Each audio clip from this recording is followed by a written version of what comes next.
태국에서 충격적인 사건이 벌어졌습니다. 보복성 테러가 일어나고 있고 또 다른 추가 피해가 일어날 수도 있는 상황이라고 합니다. 이에 세계 각국에서 여행 경보가 발령됐는데요. 도대체 태국에서는 어떤 일이 일어나고 있는 걸까요? 안녕하세요. 제 이름은 조이입니다. 워싱턴에 있는 조지타운 대학교 3학년 학생이에요. 아시아 정치에 관심이 많아 이번 학기에 동남아시아의 국제 정치와 인권 수업을 듣게 되었죠. 오늘도 평소처럼 강의실로 들어섰는데 프레이저 교수님의 표정이 조금 무거워 보였어요. 칠판에는 위구르족 강제 송환이라는 글자가 크게 적혀 있었습니다. 전날 읽은 기사가 떠올랐죠. 태국 정부가 위구르족 난민들을 중국으로 강제 송환했다는 뉴스였어요. 오늘은 최근 태국에서 발생한 위구르족 강제 송환 사건에 대해 이야기해 보겠습니다. 위구르족은 중국 신장 지역의 소수 민족으로 독립을 주장하며 중국 정부와 갈등 관계에 있죠. 중국 정부의 감시와 탄압을 피해 많은 위구르인들이 탈출을 시도하고 있습니다. 교수님의 설명을 들으며 저는 몇 주 전 읽었던 논문을 떠올렸어요. 위구르족이 겪고 있는 인권 침해 사례에 관한 내용이었죠. 당시 읽으면서 많이 충격을 받았습니다. 이들 중 일부는 태국으로 도망쳐 난민 신분을 요청했지만 태국 정부는 최근 이들을 중국으로 강제 송환했습니다. 이 결정은 국제사회로부터 강한 비판을 받고 있어요. 교수님의 말씀이 끝나자마자 강의실 앞쪽에 앉아있던 마이클이 손을 들었어요. 교수님, 태국 정부의 결정은 명백한 인권 침해라고 생각합니다. 강제 송환된 위구르족이 중국에서 어떤 대우를 받을지는 불 보듯 뻔한 일인데 국제사회는 왜 적극적으로 개입하지 않는 걸까요? 마이클의 발언에 저도 고개를 끄덕였어요. 하지만 곧바로 옆자리에 앉은 리사가 반론을 제기했죠. 하지만 태국 입장에서 보면 중국과의 관계를 유지하는 게 경제적으로 더 이득이겠죠. 미국도 위구르족 문제를 강하게 제기하면서도 중국과의 무역을 끊지는 않잖아요. 리사의 말을 듣자 불편한 마음이 들었습니다. 경제적 이득을 위해 인권을 희생시키는 것이 과연 정당화될 수 있을까요? 제가 반박하려는 순간 교수님이 질문을 던지셨어요.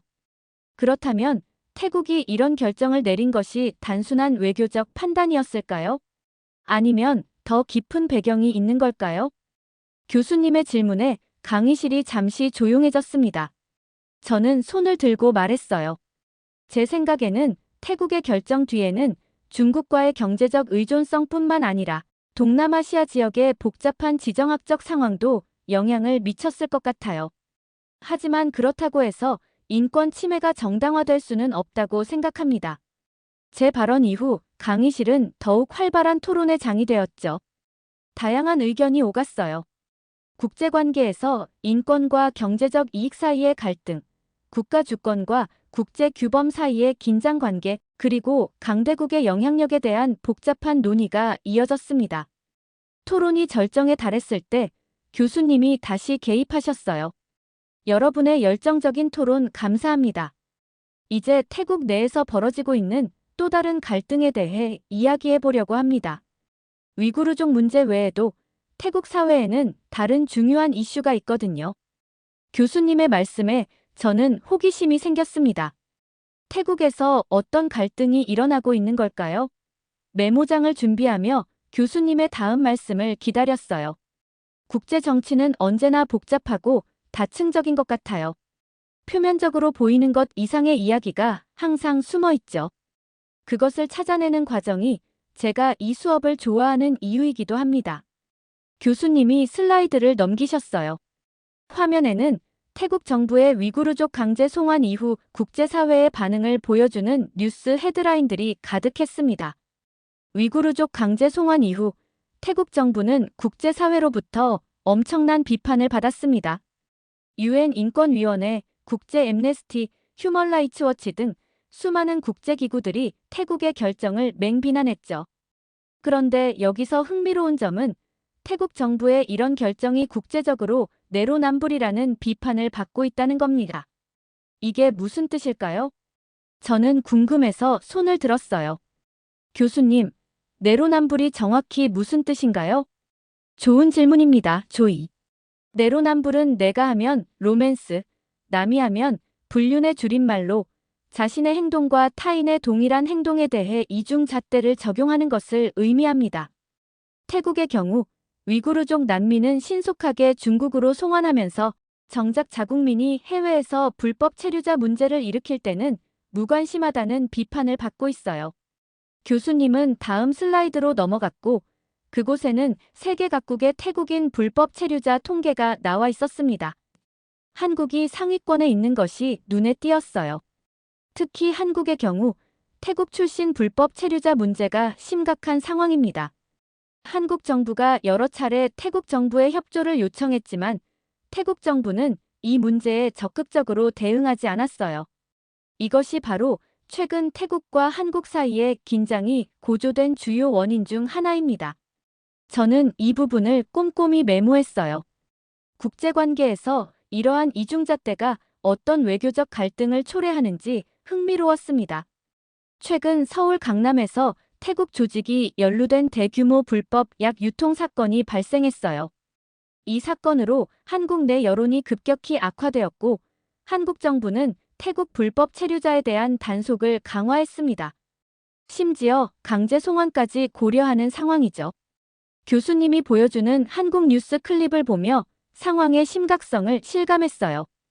이에 대해 태국 내 일부 단체들은 강하게 반발하고 있습니다. 특히 극단적인 민족주의 단체들은 한국이 태국인을 차별한다며 태국 내 한국인들을 겨냥한 협박을 시작했어요. 교수님은 방콕의 유명 쇼핑몰에서 발생한 반환 시위 영상을 보여주셨어요. 태국 청년들이 한국 관광객들을 향해 고성을 지르고 위협적인 행동을 하는 모습이 담겨 있었습니다. 영상을 보는 내내 마음이 불편했어요. 와, 상황이 정말 심각하네요.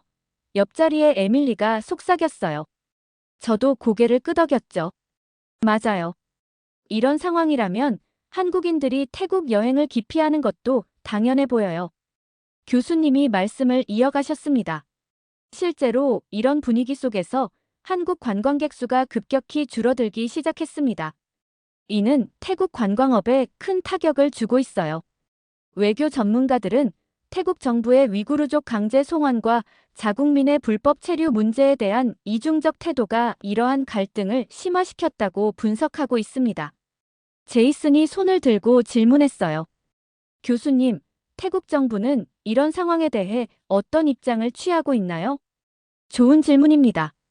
태국 정부는 공식적으로는 모든 국가의 법을 존중한다는 입장을 표명하고 있지만 실질적인 조치는 미비한 상황입니다.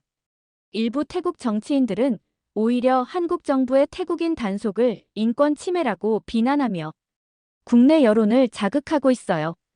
저는 손을 들고 질문했습니다. 그렇다면 이런 상황에서 국제사회, 특히 유엔이나 다른 국제기구들은 어떤 역할을 할 수 있을까요? 교수님은 생각에 잠겼다가 대답하셨어요. 중요한 질문입니다. 국제기구들은 양국 간의 갈등 중재와 인권 보호라는 두 가지 측면에서 역할을 할 수 있습니다. 하지만 현실적으로는 이런 문제가 각 국가의 주권과 밀접하게 연관되어 있어 개입의 한계가 있죠. 그럼에도 불구하고 대화의 장을 마련하고 국제 규범을 강조하는 것이 중요합니다. 제 옆자리에 앉은 소피아가 속삭였어요. 태국에 여행 계획이 있었는데 다시 생각해봐야겠어. 저도 고개를 끄덕였습니다. 국제 정치의 복잡한 역학이 일반 시민들의 일상에까지 영향을 미치는 현실이 실감났어요. 수업이 계속 진행되는 동안 뒷자리에서 조용하게 앉아있던 태국인 유학생 파차이가 갑자기 손을 들었습니다. 제가 한 말씀 드려도 될까요? 파차이의 목소리가 약간 떨렸어요. 물론입니다. 당신의 의견은 우리에게 매우 중요해요. 저는 이 논의가 불공정하게 진행되고 있다고 생각해요. 마치 태국만 잘못한 것처럼 말이죠. 하지만 한국도 먼저 잘못한 부분이 있어요. 강의실이 갑자기 조용해졌습니다. 모두가 파차이를 주목하고 있었죠. 한국 언론은 태국인 불법 체류자들의 범죄만 과장해서 보도하고 있어요. 대부분의 태국인은 성실하게 일하고 있는데 소수의 범죄자들 때문에 모든 태국인이 범죄자 취급을 받고 있죠. 이건 명백한 인종차별이에요. 파차이의 목소리가 점점 높아졌어요. 게다가 한국 기업들은 태국 노동자들을 저임금으로 고용하면서 부당한 대우를 하고 있어요. 그들이 불법 체류를 하게 된 이유도 한국 고용주들이 적절한 비자를 제공하지 않았기 때문이에요. 한국이 먼저 태국인들을 존중했다면 이런 문제가 생기지 않았을 거예요. 교실 내의 분위기가 긴장되었어요. 학생들이 서로 시선을 교환하며 불편한 기색을 내비쳤죠. 교수님은 침착하게 대응하셨습니다. 파차이, 당신의 의견 감사합니다. 다양한 시각을 듣는 것은 중요해요. 하지만 특정 국가의 잘못을 강조하기보다는 양국 간의 복잡한 상황을 객관적으로 분석해보는 것이 좋겠습니다. 교수님은 슬라이드를 넘기셨어요. 화면에는 태국 관광업 통계가 나타났습니다. 한국 관광객이 급감하면서 태국 관광업계는 큰 타격을 입었습니다. 통계를 보시면 지난 6개월간 한국인 관광객이 전년 대비 68% 감소했어요. 화면에 표시된 그래프는 급격한 하락세를 보여줬어요. 저는 놀라움을 금치 못했습니다. 한때 태국을 찾는 관광객의 상당수를 차지했던 한국인들이 사라지자 방콕과 푸켓을 비롯한 주요 관광지의 호텔, 식당, 가이드 업계는 심각한 위기에 봉착했습니다. 교수님은 태국 현지 호텔 업계 관계자와의 인터뷰 영상을 보여주셨어요. 영상 속 호텔 지배인은 한국 관광객이 사라진 후 예약률이 절반 이하로 떨어졌다고 토로했습니다. 이런 경제적 위기에 직면한 태국 정부는 어떤 대응을 했을까요? 마커스가 손을 들고 대답했죠. 중국 관광객을 유치하는 데 집중했을 것 같습니다. 정확합니다. 태국 정부는 이 위기를 해결하기 위해 중국 관광객 유치에 총력을 기울이기 시작했어요. 화면에는 태국 총리 패통탄 친나왓의 중국 방문 사진이 나타났습니다. 패통탄 총리는 중국과의 무비자 협정을 확대하고 중국인 전용 관광 패키지를 신설하는 등 적극적인 유치 활동에 나섰어요. 심지어 중국인 관광객에게는 특별 세금 혜택까지 제공했죠. 이 정책은 단기적으로 성공을 거두었습니다. 불과 3개월 만에 중국인 관광객 수가 2배 이상 증가했어요. 그러나 문제가 생겼습니다. 중국인 관광객들이 대거 유입되면서 태국 현지인들의 불만이 폭발하기 시작한 것이었어요. 교수님이 보여주신 첫 번째 영상은 방콕의 유명한 사원에서 촬영된 것이었어요. 중국인 관광객들이 시끄럽게 떠들고 신성한 공간에서 부적절한 행동을 하는 모습이 담겨 있었습니다. 방콕의 와포 사원에서는 중국인 관광객들이 시끄럽게 떠들고 예절을 지키지 않아 승려들이 불만을 공개적으로 표출했습니다. 일부 사원에서는 중국어로 된 특별행동 지침까지 게시했죠. 다음 영상은 태국의 유명한 해변에서 촬영된 것이었어요. 수백 명의 중국인 단체 관광객들이 해변을 가득 메우고 쓰레기를 무단으로 버리는 모습이 보였습니다. 푸켓과 파타야 같은 유명한 해변에서는 중국인 단체 관광객들이 몰려와 환경을 오염시키고 지역 상인들과 충돌하는 사건이 잇따랐어요. 일부 지역에서는 현지인과 중국 관광객 사이에 물리적 충돌까지 발생했습니다. 마지막으로 교수님은 태국 현지인들과의 인터뷰 영상을 보여주셨어요. 영상 속 태국 상인은 이렇게 말했습니다. 한국 관광객이 많았을 때는 이런 일이 없었어요. 그들은 예의 바르고 우리 문화를 존중했죠. 이 상황이 계속된다면 우리 관광업은 망할 겁니다. 저는 이 말을 듣고 아이러니하다는 생각이 들었어요. 불과 얼마 전까지 한국인들을 적대시하던 태국 사회가 이제는 그들을 그리워하고 있었으니까요. 이런 상황에서 태국 정부는 어떤 입장을 취하고 있나요? 제가 질문했어요. 좋은 질문입니다. 패통탄 총리는 여전히 중국과의 관계 강화를 우선시하고 있어요. 중국은 태국의 미래를 위한 중요한 파트너라는 입장을 고수하면서 현지인들의 불만을 무시하는 모습을 보이고 있죠. 교수님의 말씀을 들으며 국제관계에서 경제적 이득과 국민 정서 사이의 균형을 맞추는 것이 얼마나 어려운지 실감했어요. 이것이 바로 국제 정치의 현실이구나 싶었죠. 강의가 끝나고 어느덧 다음 강의 시간이 다가왔어요. 캠퍼스로 향하는 길에 스마트폰으로 뉴스를 확인하던 중 태국 관련 긴급 속보가 눈에 들어왔습니다. 태국 정부 테러 위협으로 보안 경보 발령. 강의실에 도착했을 때 이미 많은 학생들이 그 뉴스에 대해 이야기하고 있었어요. 프레이저 교수님은 평소보다 더 진지한 표정으로 강의실에 들어오셨습니다. 여러분, 오늘은 계획했던 대로 태국의 테러 위협 상황에 대해 이야기해 보려고 합니다. 특히나 오늘 아침 태국 정부가 보안 경보를 발령했다는 소식이 들어왔죠. 교수님은 빔 프로젝터로 최신 뉴스 기사를 보여주셨어요.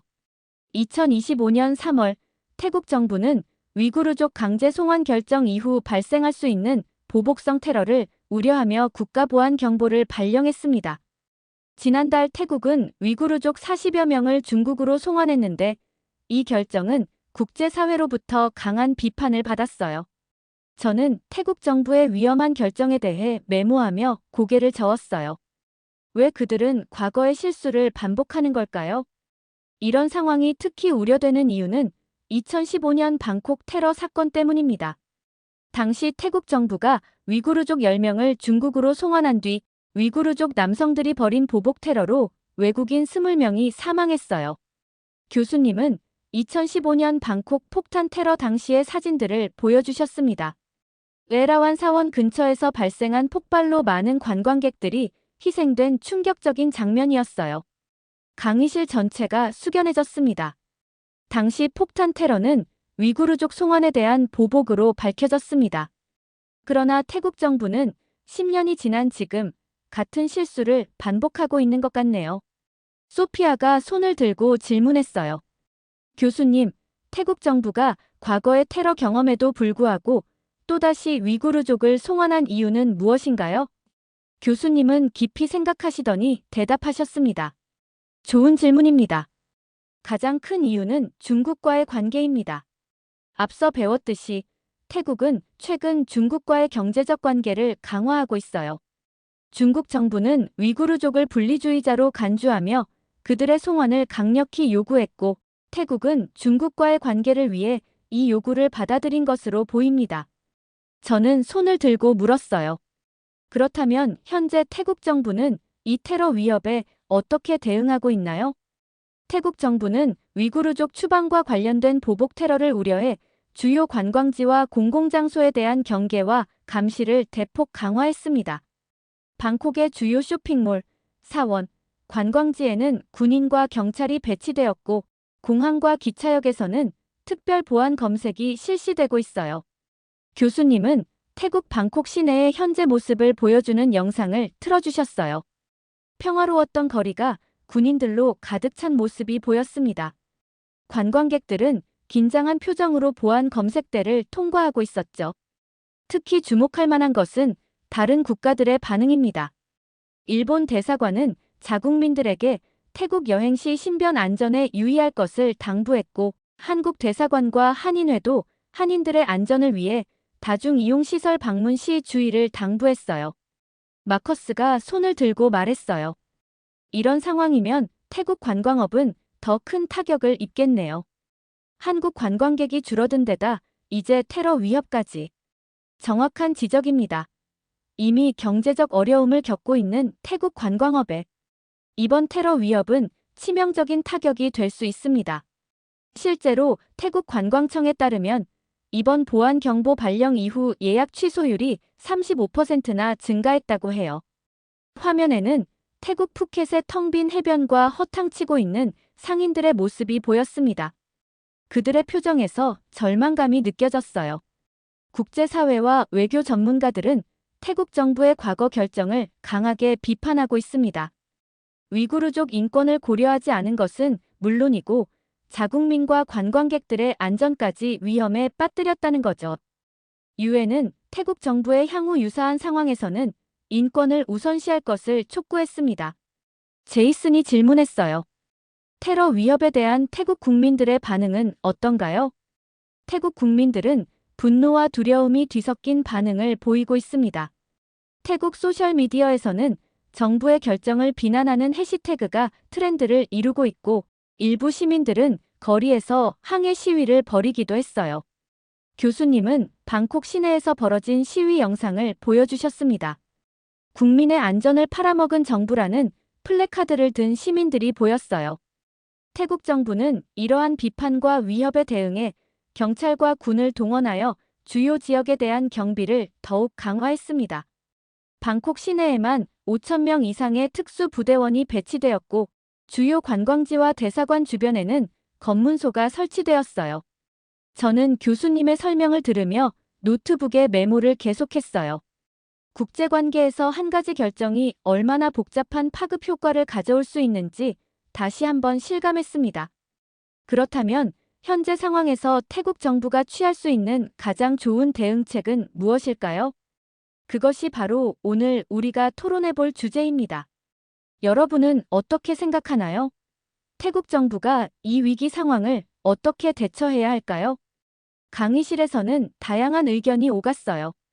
국제사회의 도움을 요청해야 한다는 의견, 위구르족 강제 송환 결정을 재고해야 한다는 의견, 보안 강화에 집중해야 한다는 의견 등 여러 시각이 제시되었습니다. 교수님은 토론이 어느 정도 진행된 후 새로운 영상을 보여주셨어요. 태국 방콕 시내에서 벌어진 대규모 시위 현장이었습니다. 이 영상은 어제 방콕에서 촬영된 것입니다. 테러 위협과 중국 관광객 문제로 태국 국민들의 분노가 폭발했어요. 화면 속에는 수천 명의 태국인들이 패통탄 퇴진이라고 적힌 플래카드를 들고 시위하는 모습이 보였습니다. 태국 국민들의 분노는 날이 갈수록 커지고 있습니다. 특히 관광업에 종사하는 사람들은 경제적 타격과 안전 위협이라는 이중고에 시달리고 있어요. 교수님은 태국 현지 방송과의 인터뷰 영상을 틀어주셨습니다. 방콕의 한 관광 가이드가 인터뷰하는 모습이었어요. 패통탄 총리는 최악의 총리예요. 한국인 관광객도 놓치고 중국의 손을 잡아서 안전마저 놓쳤어요. 관광업은 망가졌고 테러 위협에 우리 삶까지 위험해졌습니다. 이게 총리가 할 일인가요? 그는 즉시 사퇴해야 합니다. 교수님이 영상을 멈추고 말씀하셨어요. 태국 국민들의 분노가 극에 달하고 있습니다. 이러한 상황에서 태국 정치권에도 변화의 움직임이 나타나고 있어요. 화면에는 태국 야당 정치인들의 기자회견 장면이 나왔습니다. 일부 정치인들은 한국과의 관계를 회복해야 한다는 목소리를 내기 시작했습니다. 태국 야당 대표는 한국과의 협력이 태국 경제에 더 도움이 된다. 패통탄 총리는 중국에 대한 의존도를 줄여야 한다고 주장했어요. 마커스가 손을 들고 질문했습니다. 태국 정부는 이런 비판에 어떻게 대응하고 있나요? 좋은 질문입니다. 패통탄 친나와 총리는 여전히 중국과의 관계를 유지하려고 하고 있어요. 어제 기자회견에서 그는 태국의 미래를 위해 중국과의 협력은 필수적이다라는 입장을 고수했습니다. 하지만 국민들의 반발은 점점 커져만 가고 있습니다. 최근 여론조사에 따르면 패통탄 총리의 지지율은 20% 아래로 떨어졌고 78%의 응답자가 한국과의 관계 개선이 필요하다고 답했어요. 태국은 지금 중요한 갈림길에 서 있습니다. 한편으로는 한국과의 관계를 회복하고 안정적인 관광 산업을 되찾는 길이 있고 다른 한편으로는 중국과의 협력을 유지하며 국민들의 불만을 감수하는 길이 있어요. 교수님의 말씀에 강의실은 조용해졌습니다. 국민들의 분노가 커지고 세계 언론이 태국 정부를 비판하는 가운데 패통탄 친나와 총리는 어떤 결정을 내릴 것인가? 태국의 미래는 여전히 불확실합니다. 태국은 선택의 기로에 서 있었고 그 선택이 가져올 결과는 태국뿐만 아니라 한국, 중국, 그리고 위구르족의 운명에도 영향을 미칠 것이었어요. 패통탄 총리가 국민들의 목소리를 들을지 아니면 중국과의 관계를 우선시할지 태국의 미래는 여전히 불확실했습니다. 이렇게 태국 정부의 내로남불 정책에 관한 사연 어떻게 들으셨나요? 국민의 안전을 먼저 생각하지 않고 중국을 먼저 생각하는 총리를 보니 화가 났습니다. 또 테러의 위험이 있는 태국에 한국인들이 가지 않았으면 좋겠다는 생각을 했습니다. 여러분들의 의견은 어떠신가요? 다양한 의견을 댓글을 통해 공유해주세요. 긴 영상 시청해주셔서 감사드리고 구독과 좋아요 부탁드립니다. 한 나라의 배우와 모델이 특정 국가에서 실종되는 사건이 벌어졌습니다. 그중 한 명은 SNS를 통해 캐스팅이 되고 촬영을 위해 그 나라로 향했는데요. 실종된 후 무사히 돌아온 그 배우는 이상 증세를 겪고 있습니다. 곧 이어 그 나라는 여행주의보가 발령됩니다. 도대체 태국에서는 어떤 일이 일어나고 있는 걸까요? 안녕하세요. 저는 미국의 어느 대학교 국제관광학과 3학년에 재학 중인 헤일리예요. 어릴 때부터 여행을 좋아했고 특히 아시아 문화에 관심이 많아서 이 전공을 선택했죠. 오늘은 글로벌 관광과 안전 수업이 있는 날이에요. 강의실에 들어서자 교수님이 프로젝터를 준비하고 계셨어요. 교수님은 관광 산업에서 안전이 얼마나 중요한지에 대해 말씀하시며 수업을 시작하셨죠. 여러분, 오늘은 해외 관광객 실종 사건들에 대해 이야기를 나누어 보려고 합니다. 교수님은 심각한 표정으로 말씀을 이어가셨어요. 2007년 포르투갈의 프리아다루즈 해변에서 실종된 영국 소녀 매들린 맥켄 사건을 기억하시나요? 부모가 저녁 식사를 하러 간 사이 리조트 방에서 잠들어 있던 3살 여아가 사라진 사건이죠. 16년이 지난 지금까지도 해결되지 않은 미제 사건으로 남아 있습니다. 교실은 순식간에 긴장감이 감돌았어요. 교수님은 계속해서 다른 사례들을 보여주셨죠. 2014년 말레이시아에서는 네덜란드인 배낭여행객이 실종됐다가 시신으로 발견됐습니다. 2019년에는 베트남에서 영국인 관광객이 실종되어 수색 끝에 숨진 채 발견되기도 했죠. 이런 사건들은 단순한 실종이 아닌 경우가 많았어요. 대부분 인신매매나 강도 살인 등 강력 범죄와 연관되어 있었습니다. 교수님의 설명을 들으며 저는 메모를 하기 시작했어요. 해외여행이 늘어나면서 이런 위험한 사고들도 증가하고 있다는 게 충격적이었거든요. 특히 동남아시아 지역에서 이러한 사건들이 자주 발생하고 있습니다. 2019년 캄보디아에서는 중국인 관광객들이 납치되어 인신매매된 사례가 있었고, 미얀마에서는 온라인 도박장에서 일하도록 강요받은 외국인 관광객들의 구출 소식이 있었죠. 제 옆자리의 친구 제시카가 작은 목소리로 속삭였어요. 헤일리, 너 태국 여행 가려다가 취소했잖아. 정말 잘한 선택이었던 것 같아. 저는 고개를 끄덕였어요. 방콕 여행을 계획했다가 안전 문제로 취소했었거든요. 그때는 조금 아쉬웠는데 지금 들으니 현명한 선택이었던 것 같아요. 최근에는 더욱 충격적인 사건이 발생했습니다. 교수님은 프로젝터에 새로운 슬라이드를 띄우셨어요. 거기에는 한 젊은 중국인 배우의 사진이 있었죠. 교실 안의 공기가 더욱 무거워졌어요. 저는 이 이야기가 어디로 흘러갈지 궁금해지기 시작했죠. 그리고 우리 수업에는 태국 유학생도 있다는 걸 문득 떠올렸어요. 그 학생의 반응이 궁금해지는 순간이었습니다.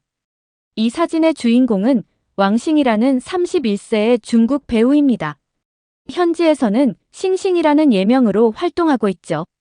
그는 SNS를 통해 태국 영화 캐스팅 제의를 받고 태국에 입국했지만 입국 후 갑자기 실종되었습니다.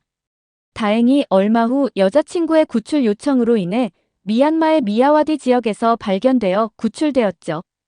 구출된 그의 상태를 보면 실종되고 얼마나 힘들었는지 짐작이 가실 겁니다. 교수님은 잠시 멈추시고 화면의 지도를 가리키셨어요. 미야와디는 태국 미얀마 국경 지역에 위치한 도시입니다.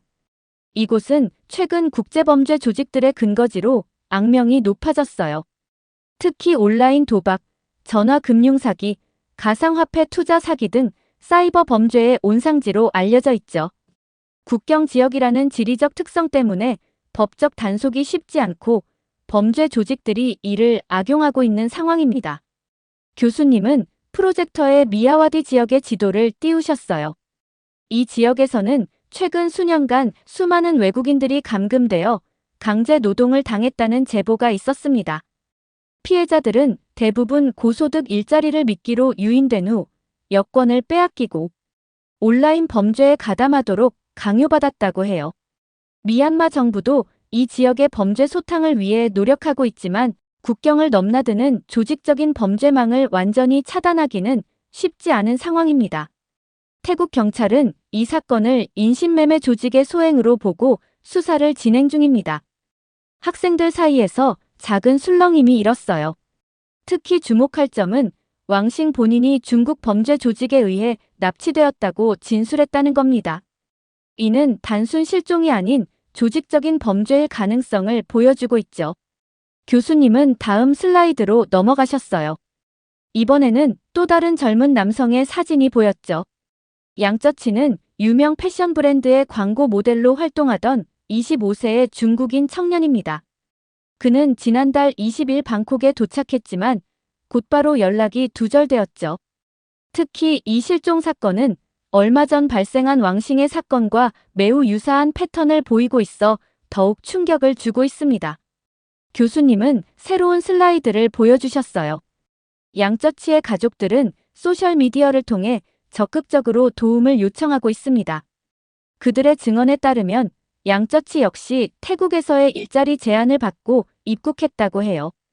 그리고 왕싱의 경우처럼 태국 미얀마 국경 지역에서 마지막 연락이 있었다고 합니다.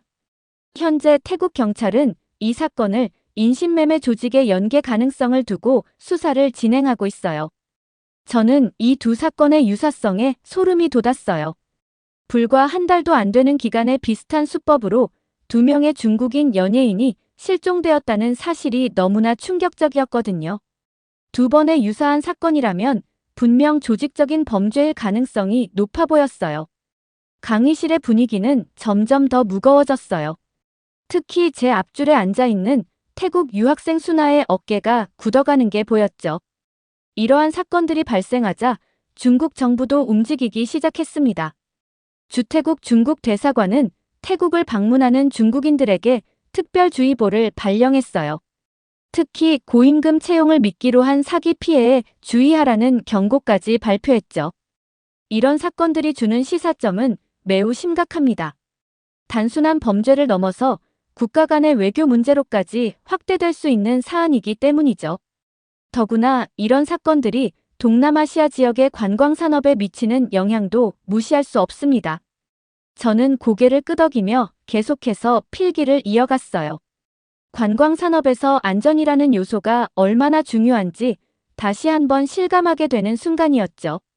특히 주목할 점은 이러한 범죄들이 매우 조직적이라는 겁니다.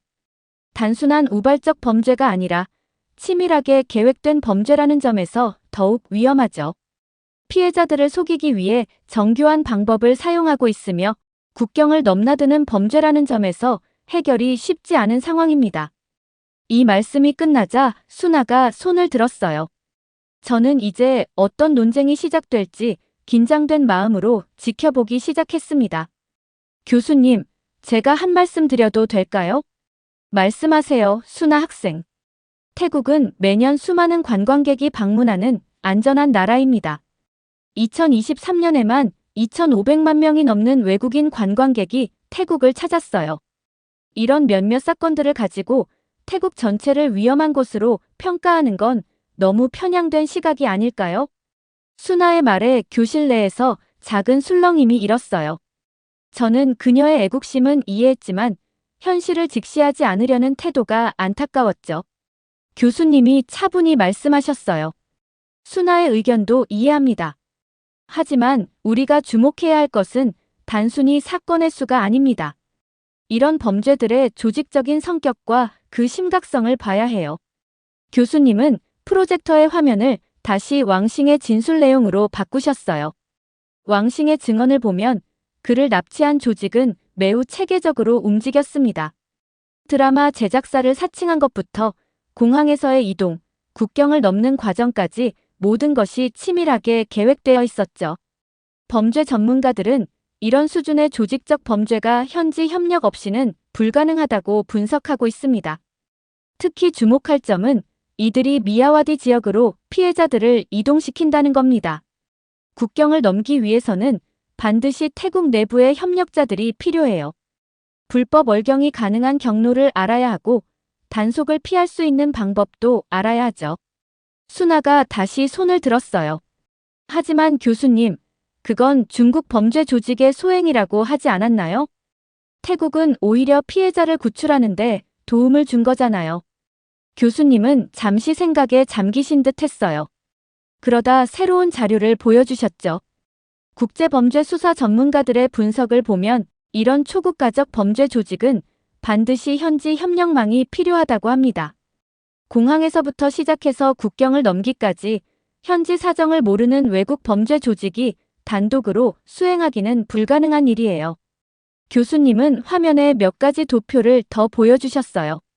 실제로 이런 인신매매 조직들의 구조를 보면 각국의 범죄 조직들이 긴밀하게 연계되어 있습니다. 중국 조직이 주도했다고 해서 태국 내 협력자들의 존재를 부정할 수는 없어요. 오히려 이런 사실을 인정하고 문제 해결을 위해 노력하는 것이 더 중요합니다. 수나는 입술을 깨물며 고개를 숙였어요. 현실을 직시하지 않으면 문제 해결이 더 어려워질 수 있다는 교수님의 말씀이 설득력 있게 들렸죠. 더구나 이런 범죄 조직들은 점점 더 정교해지고 있습니다. 단순히 한국과의 문제가 아닌 국제적인 협력이 필요한 사안이에요. 태국 정부도 이 문제의 심각성을 인식하고 대책 마련에 나서고 있지만 아직은 충분치 않아 보입니다. 교수님은 새로운 통계 자료를 보여주시며 말씀을 이어가셨어요. 이런 사건들이 태국 관광 산업에 미치는 영향은 매우 심각합니다. 특히 주목할 만한 것은 한국인 관광객들의 급격한 감소입니다. 이는 단순히 최근의 사건 때문만은 아닙니다. 태국에서 발생한 일련의 강력 범죄들이 큰 영향을 미쳤죠.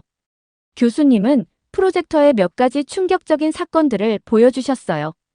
2019년 방콕에서 한국인 관광객 살해 사건, 2020년 파타야에서 발생한 외국인 관광객 대상 조직 범죄, 2022년 푸켓에서의 외국인 여성 관광객 실종 사건 등 태국에서는 외국인을 대상으로 한 강력 범죄가 계속해서 발생했습니다. 이러한 사건들이 누적되면서 태국의 관광 안전에 대한 우려가 커졌죠. 교수님의 설명에 수나의 얼굴이 점점 굳어갔어요. 여기에 더해 한국과 태국 사이에는 또 다른 문제도 있었습니다. 한국 내 태국인 불법 체류자 문제가 심각해지면서 양국 간의 관계가 악화되었어요. 이로 인해 태국 내에서 반한 감정이 고조되었고 결과적으로 많은 한국 기업들이 태국에서 철수하거나 투자를 줄이는 상황이 발생했습니다. 수나가 갑자기 끼어들었어요. 하지만 교수님, 그건 한국이 너무 일방적으로. 교수님이 손을 드셨어요. 잠시만요. 구체적인 통계 자료를 보여드리겠습니다. 교수님은 프로젝터에 새로운 그래프를 띄우셨어요. 태국 관광청의 자료를 보면 한국인 관광객이 급감한 후 태국 정부는 적극적으로 중국 시장 공략에 나섰습니다. 실제로 지난해 중국인 관광객 유치를 위해 비자 면제 정책을 실시했고 중국 현지 여행사들과의 협력도 강화했죠. 하지만 최근 왕신과 양쩌치의 실종 사건이 중국 전역에 보도되면서 상황이 급변했습니다. 중국 최대 여행사 트립닷컴에 따르면 이 사건 이후 태국행 항공권 예약 취소율이 전주 대비 85% 증가했어요. 특히 중국 SNS에서 태국 여행 보이콧 운동이 확산되면서 이미 예약된 단체 관광 일정도 줄줄이 취소되고 있는 상황입니다.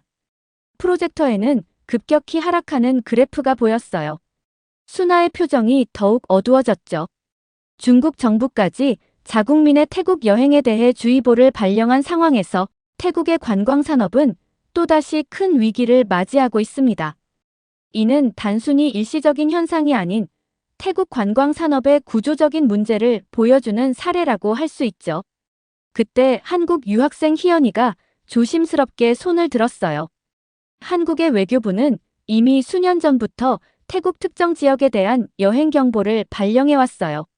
특히 국경 지역의 위험성을 지속적으로 경고해왔죠. 지금 와서 보면 이는 매우 적절한 조치였다고 생각합니다. 교수님이 고개를 끄덕이셨어요. 맞습니다. 국제관광 전문가들도 한국의 이러한 판단이 선견지명이 있었다고 평가하고 있어요. 실제로 최근 발생한 사건들을 보면 이러한 우려가 결코 과장된 것이 아니었음을 알 수 있죠. 순아가 갑자기 감정적으로 반응했어요. 그건 너무 편파적인 시각이에요. 한국은 자국민들의 불법 체류는 눈 감으면서 태국만 비난하고 있잖아요. 하지만 희연이가 차분하게 대답했어요. 한국 외교부의 공식 자료를 보면 태국 내 강력 범죄와 관광객 대상 범죄가 지속적으로 증가해왔다는 것을 알 수 있어요. 이는 단순한 편견이 아닌 실제 데이터에 근거한 판단이었죠. 교실은 순간 무거운 침묵에 휩싸였어요. 교수님은 잠시 두 학생의 의견을 들으신 후 다시 말씀을 이어가셨죠. 관광산업은 한국가의 이미지와 직결됩니다. 특히 태국처럼 GDP의 상당 부분을 관광 수입에 의존하는 국가의 경우 이러한 안전 문제는 매우 치명적일 수 있어요. 현재 태국은 이중고를 겪고 있습니다. 한국인 관광객의 감소로 인한 타격도 크지만 이를 만회하기 위해 공을 들였던 중국인 관광객마저 감소하고 있는 상황이니까요. 교수님은 새로운 뉴스 기사를 화면에 띄우셨어요. 흥미로운 점은 태국 정부의 반응입니다. 최근 태국 총리는 공식 성명을 통해 태국 여행 취소가 늘어나고 있다는 것은 근거 없는 소문이라고 발표했습니다.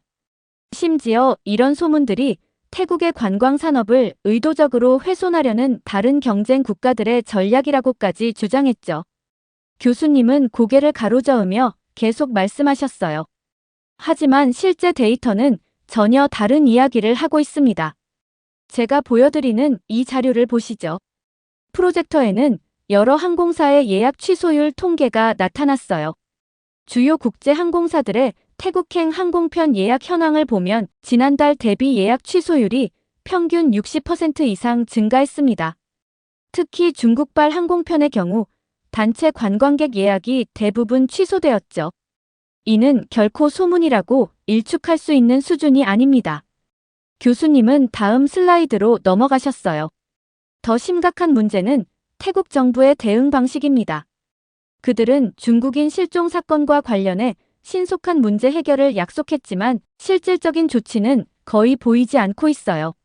미야와디 지역의 범죄 조직 단속이나 국경 지역 감시 강화와 같은 구체적인 대책은 여전히 미비한 상황입니다. 교실 안에는 무거운 침묵이 감돌았어요. 순아는 고개를 숙인 채 자리에 앉아 있었죠. 태국 디지털경제사회부는 이런 악의적인 소문을 퍼뜨리는 사람들을 찾아내겠다고 발표했습니다. 하지만 이는 문제의 본질을 호도하는 것이죠. 진정 필요한 것은 관광객의 안전을 위한 실질적인 대책 마련입니다. 교수님은 잠시 말씀을 멈추고 교실을 둘러보셨어요. 더욱 우려되는 것은 이런 태도가 문제 해결을 더욱 어렵게 만들 수 있다는 점입니다. 현실을 직시하지 않고 소문으로 치부하는 한 근본적인 해결책을 찾기는 어려울 테니까요. 교수님은 마지막 슬라이드를 보여주셨어요. 국제관광 전문가들은 태국 정부의 이러한 대응이 오히려 역효과를 낳을 수 있다고 경고하고 있습니다. 관광객들의 신뢰를 회복하기 위해서는 먼저 문제의 존재를 인정하고 이를 해결하기 위한 구체적인 노력을 보여줘야 한다는 거죠. 특히 주목할 점은 SNS의 영향력입니다. 과거와 달리 이제는 관광객들의 부정적인 경험이 실시간으로 전 세계에 공유됩니다. 이런 상황에서 단순히 소문이라고 부인하는 것은 오히려 정부의 신뢰도만 떨어뜨릴 수 있어요. 저는 노트북을 보며 실시간으로 올라오는 태국 관련 SNS 게시물들을 확인했어요.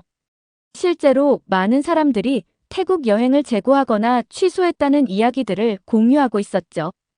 이런 상황에서 태국 정부의 반응은 너무나 현실과 동떨어져 보였어요. 그때 갑자기 순아가 목소리를 높였어요. 태국의 관광업은 곧 회복될 거예요. 이번 달부터 정부가 새로운 관광진흥 정책을 시행할 예정이고 더 많은 국가의 비자 면제도 추진하고 있어요. 게다가 방콕은 세계에서 가장 많은 관광객이 방문하는 도시 중 하나라고요. 순아의 갑작스러운 발언에 교실의 모든 시선이 그녀에게 집중됐어요. 그녀의 목소리에는 절박함이 묻어났죠. 물론 새로운 정책들이 준비되고 있다는 건 알고 있습니다. 교수님은 차분히 대답하시며 새로운 자료들을 보여주셨어요. 하지만 이 데이터를 한번 보시죠. 세계관광기구 UNWTO의 최신 보고서입니다. 관광산업에서 가장 중요한 것은 신뢰라는 점을 강조하고 있어요. 한번 실추된 관광지의 안전에 대한 신뢰를 회복하는 데는 평균 3년에서 5년이 걸린다고 합니다. 교수님은 다음 슬라이드로 넘어가셨어요. 더구나 이 통계를 보시면 최근 태국을 방문했던 관광객들의 재방문 의사가 급격히 감소하고 있음을 알 수 있습니다. 2024년 4분기 기준으로 재방문 의사는 전년 대비 45% 감소했어요. 특히 중국과 한국 관광객들의 재방문 의사는 각각 67%, 58% 감소했죠. 순아의 얼굴이 점점 굳어갔어요. 여기 국제신용평가사의 보고서도 있습니다. 태국의 관광산업 리스크가 상향 조정되었고, 이는 국가 신용등급에도 부정적인 영향을 미칠 수 있다고 경고하고 있어요. 단순한 일시적 소문으로 치부할 수 있는 수준이 아닙니다. 교수님의 차분하지만 날카로운 지적이 이어졌어요. 더군다나 최근 방콕 포스트의 보도에 따르면 주요 국제회의와 전시회들도 잇따라 개최지를 태국에서 다른 국가로 변경하고 있다고 합니다. MIC 산업에서의 이탈은 일반 관광객 감소보다 더 심각한 경제적 타격을 줄 수 있죠. 순아는 입술을 깨물며 자리에 주저앉았어요. 더 이상 반박할 말이 없어 보였죠. 관광산업의 회복을 위해서는 정부의 적극적인 대책과 함께 무엇보다 현실을 직시하는 자세가 필요합니다. 문제를 회피하거나 부정하는 것은 결코 해결책이 될 수 없어요. 교실은 무거운 침묵에 빠졌어요. 순아는 고개를 숙인 채 노트북만 바라보고 있었죠. 그녀의 어깨가 살짝 떨리는 것이 보였어요. 아마도 자신의 조국이 처한 현실을 인정하기가 힘들었던 것 같아요. 교수님은 마지막 슬라이드를 보여주셨어요. 글로벌 관광 트렌드를 분석해보면 매우 흥미로운 패턴이 나타납니다. 한국 관광객들이 특정 국가 방문을 기피하기 시작하면 약 6개월에서 1년 후에 다른 국가들의 관광객들도 비슷한 경향을 보이더군요. 이는 한국 관광객들이 관광지 선택에 있어 매우 민감하고 신중한 판단을 한다는 것을 보여줍니다. 교수님은 세계 관광 동향 그래프를 가리키셨어요. 예를 들어 2018년 한국인들이 필리핀 보라카이 여행을 기피했을 때 많은 사람들이 과민 반응이라고 했죠. 하지만 결과적으로 보라카이는 심각한 환경 문제로 폐쇄되었고, 이는 국제적으로도 큰 이슈가 되었습니다. 이처럼 한국 관광객들의 선택은 단순한 기피가 아닌 그만한 이유가 있었다는 걸 보여주는 사례들이 많아요. 그래서 태국의 관광산업이 다시 도약하기 위해서는 한국과의 관계 회복이 매우 중요합니다. 통계를 보면 한국인 관광객들은 단순히 숫자만 많은 게 아닙니다. 1인당 평균 소비액도 높고 특히 SNS 영향력이 매우 커서 관광지의 이미지 형성에 결정적인 역할을 합니다. 실제로 태국의 많은 관광지들이 한국인들의 방문으로 유명해졌고 이후 글로벌 관광지로 발돋움한 사례가 많죠. 교수님은 잠시 생각에 잠기신 듯 했어요. 하지만 관계 회복은 단순히 관광 정책만으로는 어렵습니다. 앞서 이야기한 것처럼 불법 체류자 문제, 안전 문제 등 근본적인 문제들을 해결하려는 노력이 선행되어야 해요. 특히 관광객의 안전과 관련된 사건들에 대해 더욱 적극적이고 투명한 대처가 필요합니다. 이런 신뢰 회복이 없다면 아무리 좋은 관광 정책을 내놓아도 효과를 보기 어려울 거예요. 이것으로 강의를 마무리하겠습니다. 수업이 끝나고 강의실을 나오면서 저는 오늘 배운 내용을 곰곰이 생각해 보았어요. 관광은 단순한 여행이 아니라 국가의 이미지, 경제, 그리고 무엇보다 사람들의 안전과 직결된 중요한 산업이라는 걸 깨달았죠. 특히 SNS가 발달한 요즘 시대에는 한 번의 사건이 엄청난 파장을 일으킬 수 있다는 점이 인상 깊었습니다. 이렇게 태국에서 중국 유명인이 2명이나 실종되는 사연 어떻게 들으셨나요? 나름 관광업으로 유명한 태국에서 이러한 사건들이 벌어지고 있다는 사실이 너무 무서웠고, 현재 반한 감정으로 인해 태국에 가지 않는 한국인들을 보니 참 다행이라는 생각이 들었습니다. 여러분들의 의견은 어떠신가요? 다양한 의견을 댓글을 통해 공유해주세요. 긴 영상 시청해주셔서 감사드리고, 영상 재미있으셨다면 구독과 좋아요 부탁드립니다.